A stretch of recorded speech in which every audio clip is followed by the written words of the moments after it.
Ouais, là je vais essayer, donc je vais essayer déjà.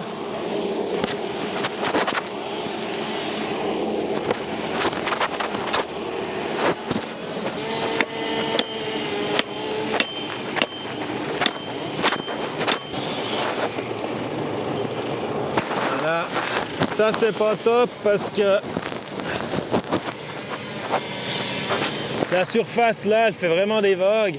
Du coup, ça c'est des taillons qui vont se casser. Et puis même à la fente, on n'arrivera pas à les faire assez fins, ça va s'ouvrir à chaque bosse là.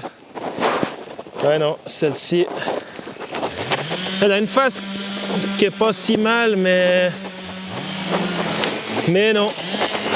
Celle-ci malheureusement. Va venir normalement. On verra si tout d'un coup lui veut les prendre. On prend vraiment quel top parce que celui-là il nous tombe sur la gueule. Voilà.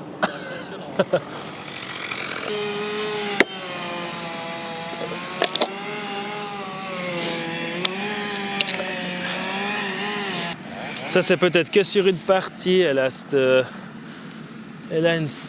une veine là, mais on va essayer le corps.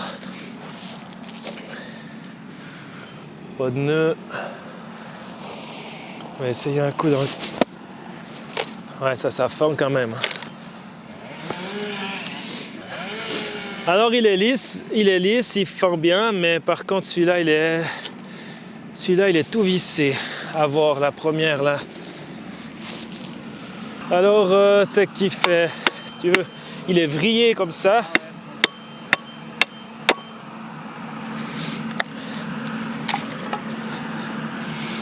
Bon, ça ira encore, mais là il vise pas mal. Si tu regardes la ligne là et là, on voit que ça vise pas mal. Et puis ça, du coup, c'est pas l'idéal. Pourtant, il est beau, mais... Et demain, on ira encore en voir ailleurs, parce que là, puis vu comme ça va pas bien pour l'instant, ouais. Là, on avait marqué 29 plantes. Okay. Mais... On est à la 3, on est là un moment. Entre deux, là, je prends mon écourseuse, puis je les fais, tu vois. La 3, on a loupé la 3, ou bien elle est plus loin. Bon, on verra. Oui, je marque, mais là avec les autres, peut-être. Là, la d'autres? Non, mais je garde les deux pour l'instant. Je garde les deux, ça fait la 4. Je marque, attention, deuxième nœud. Ok. Non, sinon ça joue.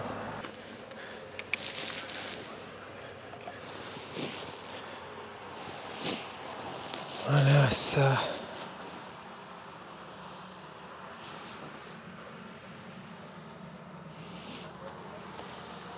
Non, le top c'est quand il est comme là. S'il est comme là tout le long. S'il est comme ça tout le long, c'est le top. Après, c'est pas les nœuds comme ça qui sont dangereux parce que ça te fait une courbe à ton pavillon, mais ton pavillon il est quand même plat, mais il y a la courbe du nœud. Tandis que ce qui est dangereux, c'est des fois plutôt quand ça fait ses trous. Ça c'est des choses qui peuvent se casser.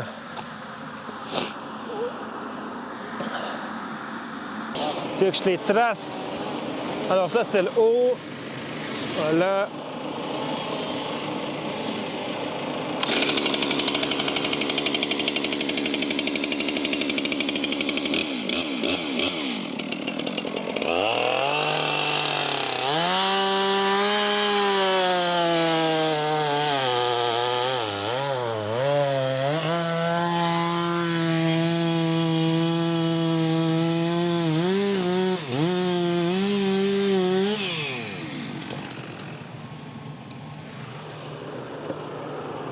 On va mettre ça sur le haut comme ça.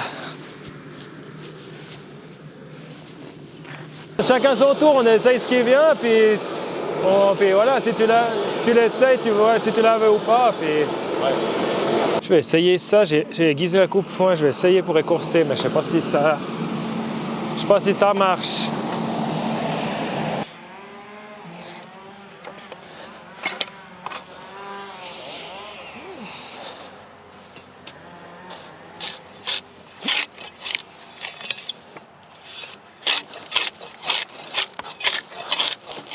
Bon. C'est peut-être aussi un coup de bol avec l'écorce qui va vraiment bien. Mais s'ils vont tous comme ça va autant vite qu'à l'écorceuse. Puis il n'y a pas besoin de benzine. Ça casse pas les oreilles, ça pue pas. C'est vrai que...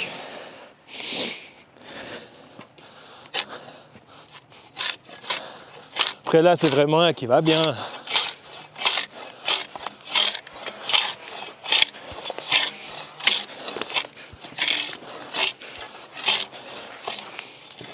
C'est clair qu'à l'heure actuelle, tout ce qui est industrie, charpente et tout ça, ils peuvent plus trop s'amuser parce qu'il leur faut du bois toute l'année. Il leur faut des milliers de mètres cubes chaque année.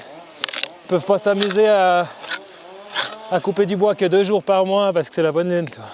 Nous, on respecte ça parce que bon, déjà, on arrive à le faire parce qu'on n'a pas des immenses quantités.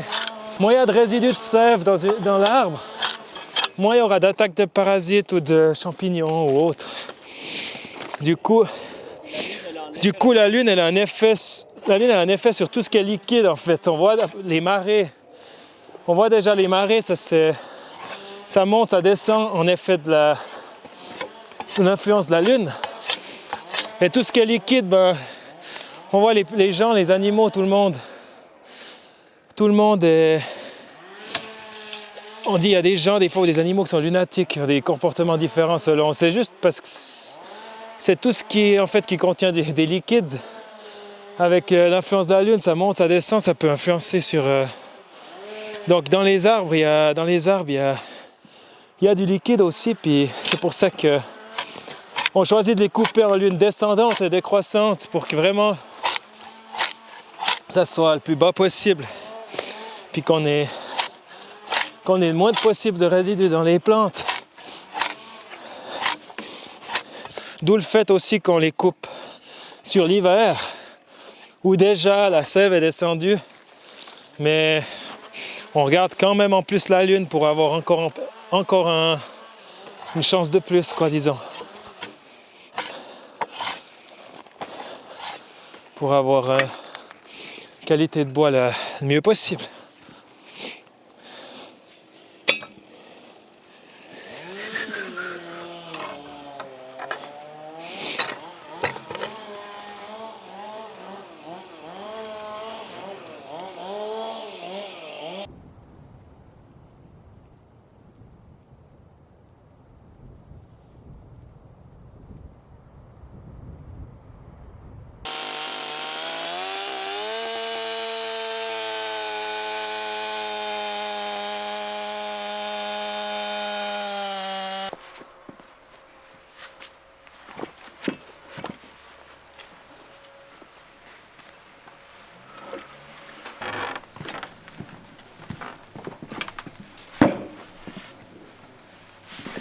Je vais faire ce qu'on appelle les mugias. Les mugias. C'est les quartiers. Quartiers de bois qu'on va façonner ici avant de les fendre à la main. Alors.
On va donner la forme au Muggia. Donc, on va faire ces 2 biais qui consistent à ne pas avoir, comme le pavillon est posé légèrement biais, il ne faut pas avoir de surépaisseur qui talonnerait sur ce côté-là. C'est pour ça que c'est vraiment une technique qui sert à la pose. Si on le laissait carré, quand on met notre pavillon en biais, il y aurait l'angle ici qui ferait lever. Donc ça, on doit l'enlever. Donc ça, on fait à la scie à ruban.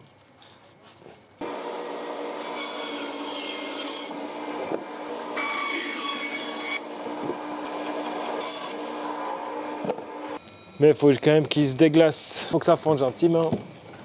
On va les mettre par là. Hop.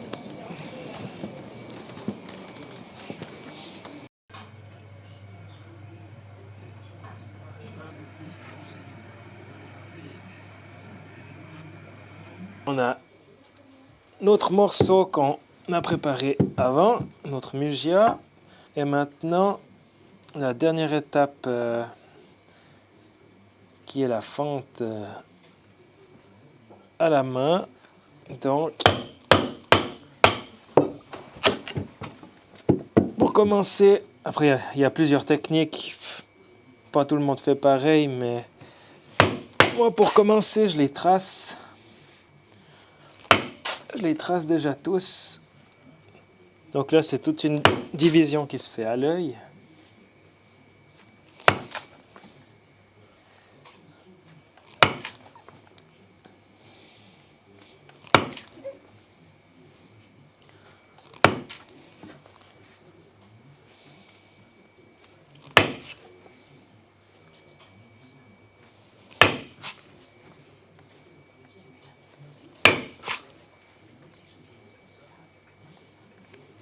J'avais fait tout mon traçage.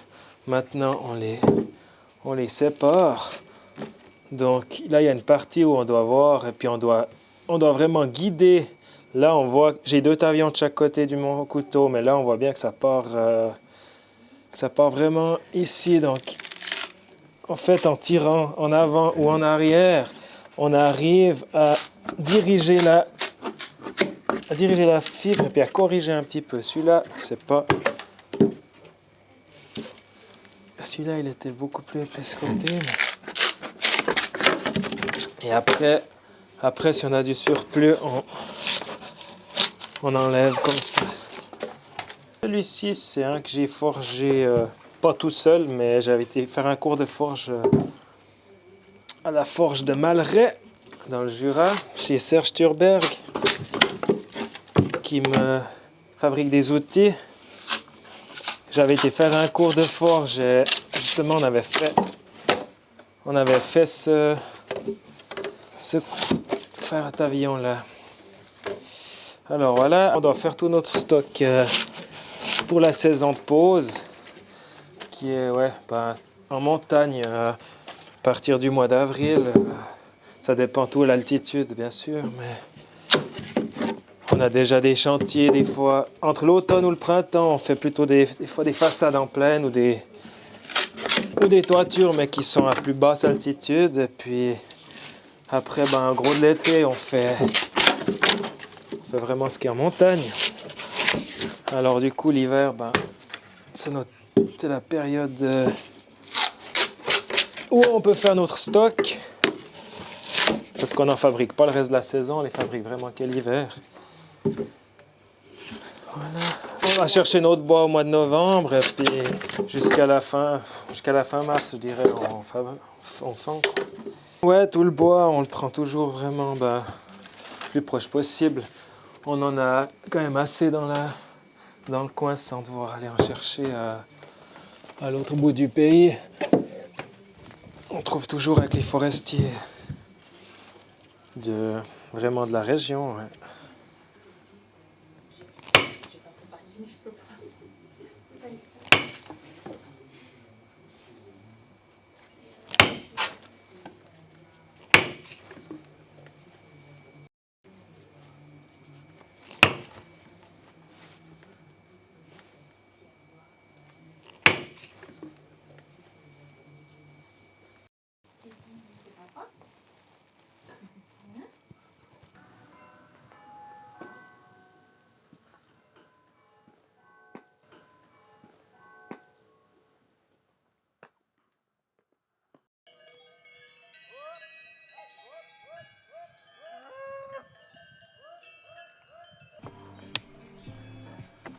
pour tenir notre rangée, faire des rangées droites.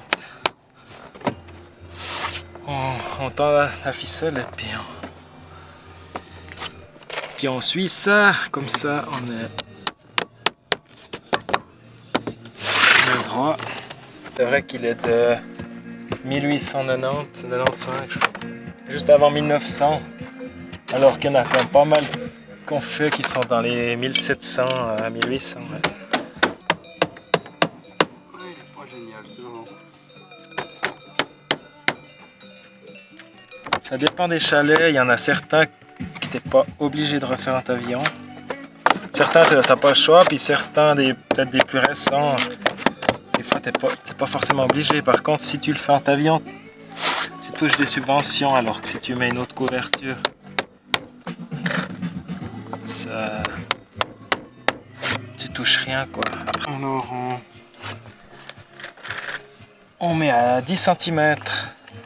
C'est on appelle ça le pureau, la dimension qu'il y a entre chaque rangée. On met 10 cm, donc on mesure notre clou tous les 10 cm. Après on met la ficelle pour être bien régule.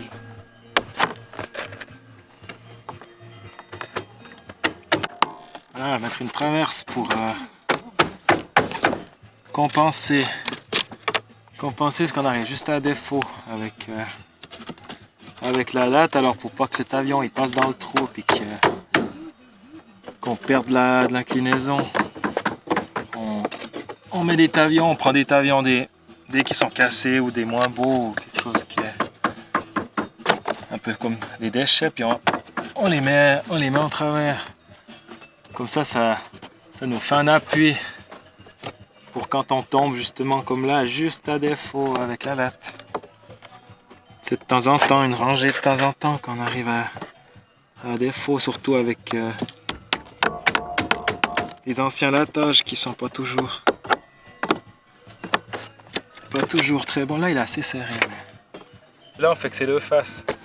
Parce qu'elles ont bien été grêlées, puis c'est déjà les plus anciennes, puis elles ont été grêlés là 2 ans à la suite, ils ont bien été usés, puis ils avaient déjà, là il a fait en 91, donc